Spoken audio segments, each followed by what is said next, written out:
नमस्कार, मेरा नाम आकाश है और आप देख रहे हैं सिटी बिग न्यूज़। यहाँ पर हम पहुँचे हैं फतेहाबाद में कोर्ट कॉम्प्लेक्स के बाहर। पुलिस वाले और किसान आमने सामने हैं। किसानों की बड़ी रैली यहाँ पर हो रही है। यहाँ पर मौजूद कुछ किसानों से हम बातचीत करेंगे कि जो तीनों मुद्दे हैं, किसान अध्यादेश के खिलाफ तो ये रोष कर ही रहे हैं, उसके अलावा क्या क्या समस्याएं हैं। सरकार बार बार इनको भरोसा दिला रही है कि ये फ़ायदेमंद है, लेकिन फिर भी भरोसा क्यों नहीं हो पा रहा है। नमस्कार सर। सर क्या कहेंगे, आप लोग इतनी मात्रा में इकट्ठे, इतनी कड़ी धूप है, सामने पुलिस है, सारा काम धंधा छोड़कर आप आज के दिन यहाँ पे इकट्ठे हुए हैं। सर, जो सेंटर की मोदी सरकार है उन्होंने हमें धूप की गर्मी में सड़ने पे मजबूर कर दिया है, क्योंकि किसान की फसल की एमएसपी को तोड़ा जा रहा है और किसान बर्बाद हो रहा है। क्योंकि जो पहले से चली आ रही है एमएसपी, जिसको हम बोलते हैं मिनिमम मूल्य, उस पर जो खरीद हो रही है, इनको क्या दिक्कत है। अगर जो कोई निजीकरण करना चाहते हैं, हमारी मिनिमम मूल्य पर फसल को उससे ऊपर कोई लेना चाह रहा है, हमें कोई एतराज़ नहीं है, मगर एमएसपी को खत्म हम नहीं होने देंगे। सर, इसी में जैसे आपने एमएसपी का जिक्र किया, 2 दिन पहले ही जो मनोहर लाल खट्टर है अपने मुख्यमंत्री, उनका बयान आया था कि एमएसपी को बनाया रखा जाएगा, तोड़ा नहीं जाएगा। भरोसा नहीं हो पा रहा है सर। उन पर एक पैसे का भी भरोसा नहीं कर सकते। झूठे और निकम्मे सरकार हैं। अगर वो ऐसी जिम्मेदारी देना चाहते, एक चौथा अध्यादेश और पास कर दें कि जो पहले से चली आ रही एमएसपी है उसको उसी तरह से बरकरार रखा जाएगा। मंडी के बाहर हो या अंदर बरकरार रखा जाएगा। मंडी के बरकरार रखा जाएगा। मंडी को खत्म कर दिया, आड़तियों के बिना हमारी क्या जिम्मेदारी रह जाएगी। बैंक हमें कब तक लोन लिमिट देते रहेंगे। हमारे घर में कोई बीमारी है, किसान को कोई समस्या आ गई, किसान आधी रात को आड़ती के पास जाता है। हमारा 24 घंटे का एटीएम कार्ड है। आड़ती के बिना हमारी किसानी नहीं चल सकती। जो निजीकरण को बढ़ावा देकर जैसे असम में हुआ है, बिहार और यूपी में हुआ है, उसी तरह हमें किसानों में, हमारे ही खेतों में हमको मजदूर बनाने पे मजबूर कर रहे हैं, जो कि हम बिल्कुल नहीं होने देंगे। हम सीने पे गोलियां खा सकते हैं, आंदोलन कर सकते हैं, मगर जो सरकार की मंशा है इसको कभी पूरी नहीं होने देंगे। अगर अपने वायदे की इतनी पूरी होती तो सारे हरियाणा पंजाब में किसान, मजदूर, आड़ती सड़कों पर क्यों आते। इनको कभी भी अपना वायदा नहीं पूरा किया। नोटबंदी में अपना वायदा नहीं पूरा किया, जीएसटी में अपना वायदा नहीं पूरा किया, 15 लाख का अपना वायदा कभी पूरा नहीं किया, और बेरोजगार का अपना वायदा पूरा नहीं किया। कोई भी एक भी बार खट्टर या मोदी एक बार कह दे कि हमने ये वायदा पूरा किया किसान के हक के लिए। इलेक्शन से पहले 1000 वायदे किए थे, कोई भी एक वायदा सरकार का आदमी सरकार बोल दे कि एक वायदा पूरा हुआ है। जैसे आपने 15 लाख की बात की, जो देश के प्रमुख नेता है, प्रधानमंत्री देश के मोदी जी, उन्होंने ये वादा किया था और उसके बाद शायद वो भूल भी गए होंगे। अभी 2-3 दिन पहले ही बिहार की एक रैली वो ऑनलाइन कर रहे थे, किसी चीज़ का उद्घाटन कर रहे थे। इलेक्शन आने वाले, सीधा उसका प्रभाव है। वहाँ पर वो कह रहे थे कि हिस्टोरिक डिसीजन है। जीएसटी आने से पहले हिस्टोरिक डिसीजन बताया गया, उसके बाद नोटबंदी हुई, कह रहे थे हिस्टोरिक डिसीजन है। लेकिन कभी भी उन्होंने एक्सेप्ट नहीं किया कि दोनों ही टाइम पे जो देश की इकोनॉमी है, व्यापार धंधा है, बर्बाद होने की कगार पे आ गया था। और अभी भी हम देख पा रहे हैं -23 या 24% जीडीपी गई हुई है। बिल्कुल जी, बिल्कुल। खाली किसान है जो +4% के ऊपर मेंटेन करके रखे हुए हैं। उसका भी कारण है कि दूसरी जगह से जो लोग, जिनका काम धंधा छूट गया है, बर्बाद हो रहे हैं, उन लोगों ने कोशिश की है कि खेती करने की, उस वजह से जीडीपी थोड़ा मेंटेन हुआ है। लेकिन आगे अगर ये अध्यादेश एक तरह से पास हो ही चुके हैं सरकार की तरफ से, क्योंकि जिस तरीके से प्रधानमंत्री और जो खट्टर साहब है बात कर रहे हैं, लगता नहीं है कि इसके ऊपर विचार किया जाएगा। क्या लगता है सर, आगे आंदोलन क्या रूप लेगा, क्या हालत होने वाले किसानों? सर, आंदोलन इससे कहीं ज्यादा बड़ा और उग्र रूप लेगा। जो बात आपने कही अभी पास लोकसभा में हुआ है, राज्यसभा में नहीं हुआ है। राज्यसभा में इनके पास अभी पूरे उम्मीदवार नहीं है पासिंग करने के लिए, क्योंकि अभी खरीद फरोख्त की राजनीति शुरू हो गई। मोदी जी अब बिहार में दे रहे हैं जो भी कुछ। लॉकडाउन के समय मजदूरों को बिहार जाने के लिए कोई रेल नहीं मिली, कोई बस सेवा नहीं मिली, पीने का पानी, खाना नहीं मिला। तो अभी चुनाव आ गया है, बहुत बड़ा झूठा आदमी है, आंखों में आंखें डालकर बड़े बड़े झूठ बोलता है, लूट के खा गया हिंदुस्तान को। एक भी बात मोदी सच्ची बोल दे। अगर वो बोल रहा कि एमएसपी उसी तरह बरकरार रखा जाएगा, एक अध्यादेश एमएसपी के नाम से पास किया जाए। गुरनाम सिंह चुड़ूनी जी ने कल रोहतक रैली में बोला है, हम उसी समय आंदोलन वापस लेंगे। हमारी मजबूरी है, हमारा शौक नहीं है जहाँ पर धूप में सड़ना। हमारे बच्चे सड़ रहे हैं, किसान मर रहा है, लूटने की कगार पर है। अगर आप मीडिया के अच्छी तरह मालूम होगा महाराष्ट्र में किसानों की क्या है, सभी आत्महत्या कर रहे हैं। पंजाब में कितनी आत्महत्याएं हो रही हैं, हरियाणा में कितनी आत्महत्याएं हो रही हैं। किसान की 1% चिंता नहीं है। पहले बोला जीरी नहीं लगाने देंगे, फिर बोल रहा है जीरी नहीं काटने देंगे, फिर बोल रहा है जीरी नहीं बेचने देंगे। किसानों के पीछे बढ़ चुका है। लॉकडाउन के समय 3 महीने सारा देश बंद रहा, एकमात्र किसान और कृषि ऐसा धंधा था जो चलता रहा। किसानों ने कोरोना की बीमारी में जान पे खेलते हुए मंडियों में अपनी फसल किस ढंग से भी बेची है, सभी मीडिया को पता है। कौन से गांव से सर आप? रतिया से हैं जी हम। चलिए धन्यवाद सर। यहाँ पर हमारे साथ कुछ और नेता मौजूद है, आइए इनसे बातचीत करते हैं कि जो 3 अध्यादेश पास होने जा रहे हैं इसके ऊपर उनकी क्या राय है और आज इस किसान रैली को किस तरीके से अपना समर्थन दे रहे हैं। नमस्कार सर। सर पहले आप अपना नाम और पद बता दीजिए, किस तरफ से आप समर्थन दे रहे हैं किसानों को। बलविंदर सिंह कैरों, जिला प्रधान Indian national Lokdal Fatehabad.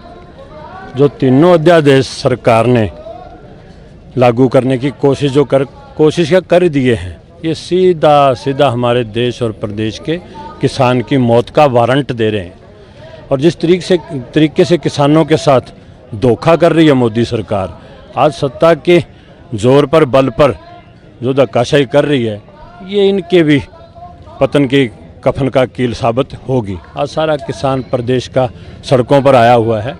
MSP को बंद करना और जिस तरीके से भंडारण पर खुली छूट देना, ये चीज़ें जो हैं ये कहीं ना कहीं हमारी कृषि को बर्बाद करके रख देंगे। इंडियन नेशनल लोकदल की तरफ से माननीय हमारे नेता चौधरी अभय सिंह चौटाला जी ने विधानसभा के सत्र में अब की बार सबसे पहले कॉलिंग टेंशन मोशन में ये क्वेश्चन रखा था कि इसके ऊपर चर्चा करवाई जाए। और आपने देखा होगा विधानसभा में इस खट्टर सरकार ने चौधरी अभय सिंह जी के इस क्वेश्चन को कि जिस पर ये चर्चा करवानी थी ये एमएसपी को बंद करने के लिए और ये तीनों अध्यादेशों के ऊपर, उस पर बोलने देने की तो और बात, 1 घंटे का सदन बना के और सदन को ही बंद कर दिया था। तो इस तरीके से धक्काशाही जो सरकार कर रही है, आज पूरे प्रदेश का किसान, मजदूर, आड़ती, दुकानदार सड़कों पर आ गया है। तो ये कहीं ना कहीं इस प्रदेश और देश के लिए बड़ा घातक सिद्ध होने वाला है। एक और सवाल मैं पूछना चाहूँगा सर, जिसके नाम पर सरकार बार बार मुद्दे को भटका देती है। सरकार कहती है कि कोई भी आंदोलन होता है, सरकार कहती है विपक्ष भड़का रहा है। कि अभी यहाँ पर हम बात करें तो मुख्यमंत्री भी कह रहे थे, हमारे देश के प्रधानमंत्री भी कह रहे थे कि विपक्ष जो है इसका फ़ायदा उठा रहा है और किसानों को भड़का रहा है, इस वजह से किसान सड़कों पे है। सर इनेलो की क्या भूमिका है इसके अंदर और क्या जवाब देना चाहेंगे सरकार को। देखिए, इनेलो सीधे सीधे किसानों की पार्टी है, किसानों के लिए खड़ी है और किसानों की बुनियाद पर है। और किसान वो है, वो जाति की बात नहीं होती, किसी भी वर्ग का, किसी भी जाति का, हर आदमी किसान है।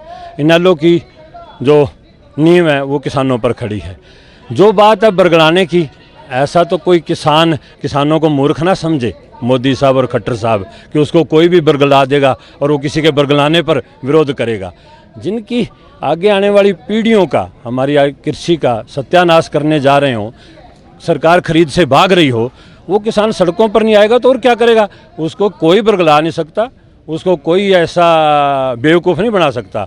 आप तो उनको मारने के लिए तुले हुए हो, लेकिन ये आपकी भूल है। खट्टर साहब की जो ये नीति है प्रदेश में किसान को बर्बाद करने की, उनकी भूल है। किसान जिस तरीके से आज आंदोलन कर रहा है, ये एक बहुत बड़ा रूप लेगा।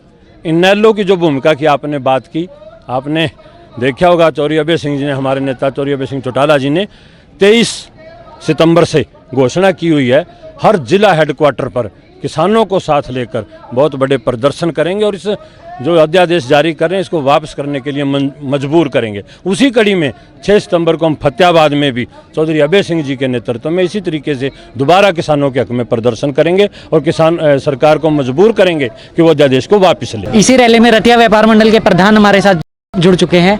हम इनसे जानेंगे कि एक व्यापारी के तौर पर इनको क्या समस्या होने वाली है। अब तक हमने सुना था कि ज़्यादातर किसानों की समस्या की बात हो रही थी, व्यापारी के तौर पे क्या क्या दिक्कत होने वाली है इनसे बात करते हैं। नमस्कार सर। सर किस तरह की दिक्कत होने वाली है एक व्यापारी के तौर पे आप लोगों को। व्यापारी और किसानों को अलग नहीं समझना चाहिए। व्यापारी और जो मंडीकरण का हमारा सिस्टम है सदियों से बना हुआ है। किसान और व्यापारी एक दूसरे से जुड़े हुए हैं, सदियों से हमारा इनसे लेन देन है, सुख दुख के हम एक दूसरे के साथी हैं। रहेगी जो इन्होंने ये 3 अध्यादेश पास किए हैं, इन्होंने सरकार कह रही है अभी किसान को हमने आज़ादी दे दी, वो जहाँ भी बेच सकता है। वो आज़ादी तो इनको पहले पूछने वाला चाहिए, वो तो पहले भी है। किसान को पहले भी कोई हर प्रकार की छूट है, वो जहाँ उसकी फसल अच्छी बिकती है वहाँ बेच सकता है। तो ये तो बिल्कुल गलत कह रहे हैं कि हमने सरकार किसानों को छूट दी। छूट इन्होंने सिर्फ ये दी है कि उसको लूटने की बड़े कॉरपोरेट हाउसेस को छूट दे दी है, भी ये बड़े कॉरपोरेट हाउसेस इनको लूट सकते हैं, ये छूट दी है। सर क्या लगता है, जैसे कि सरकार बोल रही है मंडी के बाहर फसल बेचो, तो ऐसा तो है नहीं कि फसल कोई एक बोरे के अंदर आ जाती है और किसान ले जाके बेच दे। ट्रक के ट्रक भर के आते हैं, ट्राली भर के आती है। कहाँ पर व्यवस्था करेगी अगर सरकार ऐसा करती है तो। जो सरकार ये सिस्टम कह रही है कि मंडी के बाहर बेचने का, तो कौन सा इंफ्रास्ट्रक्चर किसान को अवेलेबल होगा। साफ़ सफाई है, लेबर है, आड़तिया है जो पैकिंग करवाता है, लेबर का इंतजाम कराता है, पावर क्लीनर का इंतजाम कराता है, उसकी ठीक से देखभाल करता है, व्यापारियों खरीदारों को इकट्ठा करता है, एक ओपन ऑक्शन होती है, जो ऊंचा भाव देता है उसको बोली लगती है। अकेले किसान बताओ किस किस को इकट्ठा करेगा और कैसे अपना माल, उसको साफ़ सफाई भी करवानी है, लेबर का इंतजाम भी करवाना है, तो उसको कम्पिटिटिव भाव कैसे मिलेगा? इस हिसाब से तो उनका माल बिकेगा जो बहुत कम रेट पे बिकेगा। सरकार ने जो 2006 में बिहार में भी APMC एक्ट ख़त्म करके देख लिया है, वहाँ पर जो धान है वो 1400-1500 रुपये बिकता है और जो हमारे हरियाणा पंजाब में धान बिक रहा है उसका आज रेट 1950 रुपये है। तो बताइए कहाँ पर कम्पिटिटिवनेस है? वहाँ पर APMC एक्ट इन्होंने पहले ख़त्म कर दिया, उनके किसानों का हाल देखें और हमारे यहाँ का किसानों का हाल देखें। तो ये भ्रम की स्थिति किसान को कोई और नहीं, सिर्फ सरकार ही पैदा कर रही है। हम सरकार से चाहते हैं कि जब ये खुद अपनी आंखों से देख रहे हैं, जब इसका इतना विरोध हो रहा है, हर स्तर पर विरोध हो रहा है, व्यापारी के स्तर पर, मजदूर, किसान सभी इसका इतना पुरजोर विरोध कर रहे हैं, तो इसको वापस लेना चाहिए।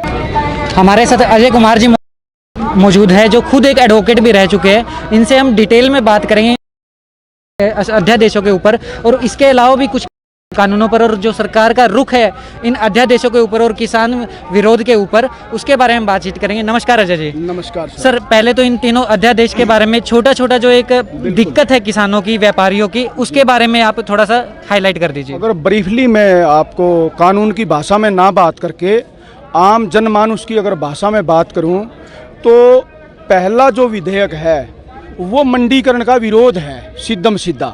इन्होंने एक ऐसी व्यवस्था लागू की है कि कोई भी पैन कार्ड धारक है उसको व्यापारी का नाम दे दिया गया है और वो गांव में जा कर के किसान का माल खरीद लेगा।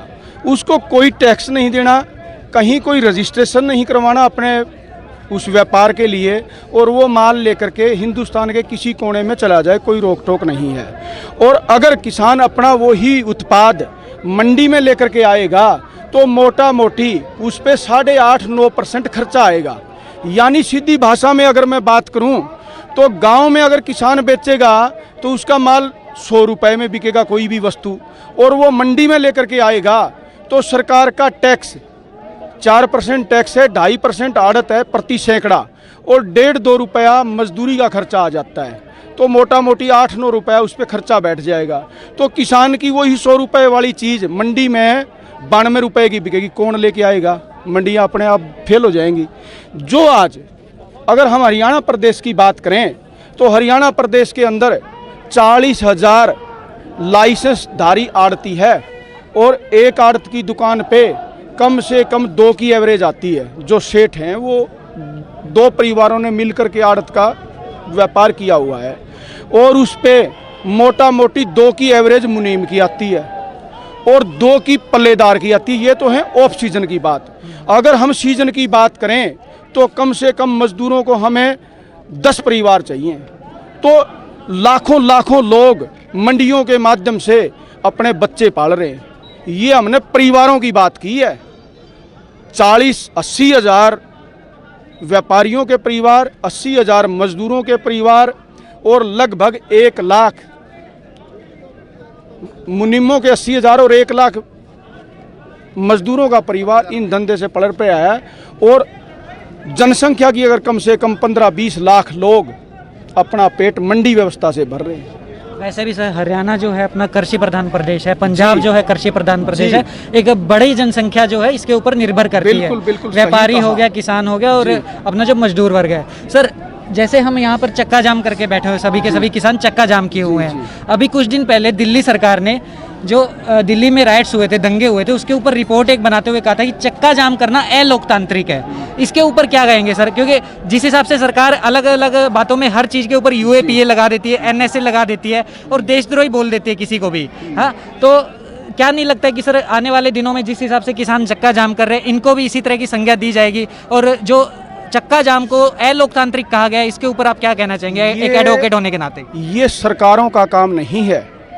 ये कुछ स्वार्थी लोग जो संवैधानिक ओहदे हैं उन पे जा बैठे और वो मुट्ठी भर लोगों के लिए काम कर रहे हैं। हिंदुस्तान की आवाम के लिए वो काम नहीं कर रहे। लोकतंत्र के अंदर ऐसी व्यवस्था की गई है, जनता की सरकार जनता के द्वारा और जनता के लिए जो काम करे वो जनता की होती है।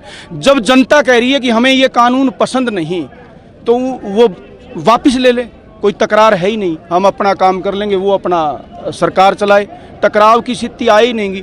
टकराव तब होता है जब कोई शासक तानाशाही रवैया अपनाता है, तब जनता टकराव की स्थिति में आती है।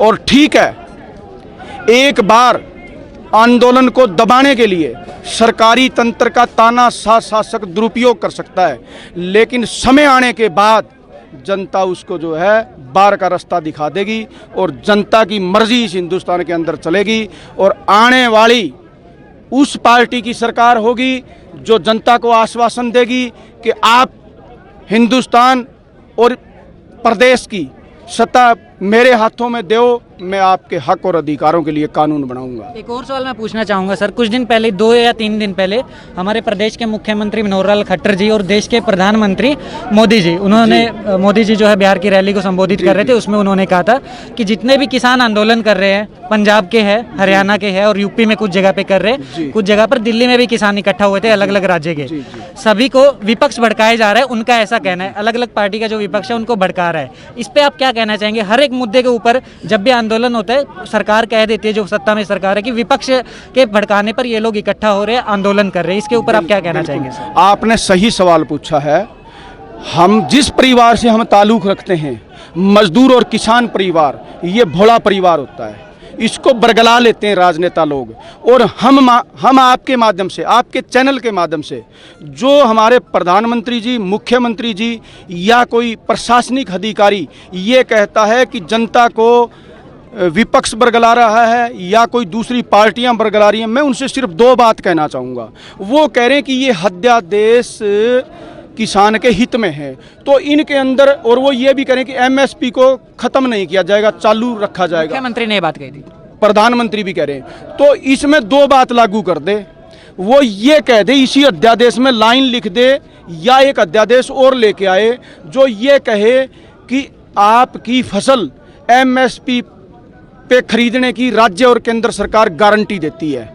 आपका मतलब कहने का मतलब ये लिखी हुई बात नहीं, खाली वो मुंह से बोल रहे हैं, मुंह से बोल रहे हैं, बरगला रहे हैं, ये लोग बरगला रहे हैं, ये बातें कहीं रिटर्न में ये दे नहीं रहे। हमारे नेता लगातार, अभी तोमर जी से भी मीटिंग होनी थी, जब हमारे नेताओं ने बात की कि आप हमारी 2 बात मान लें, एक तो हमें न्यूनतम समर्थन मूल्य की लिखित में गारंटी दे दो कि हमारा जो कोई भी उत्पाद है उसका दाना दाना जो है सरकार न्यूनतम समर्थन मूल्य में लेगी, और दूसरी हमें ये गारंटी दे दो कि न्यूनतम समर्थन मूल्य से कोई भी आदमी आपकी फसल को नीचे लेगा तो उसको जेल में डाला जाएगा, उस पर कानूनी कार्रवाई होगी। ये 2 बात मान लें, हम आज ही आंदोलन वापस ले लेंगे। धन्यवाद सर।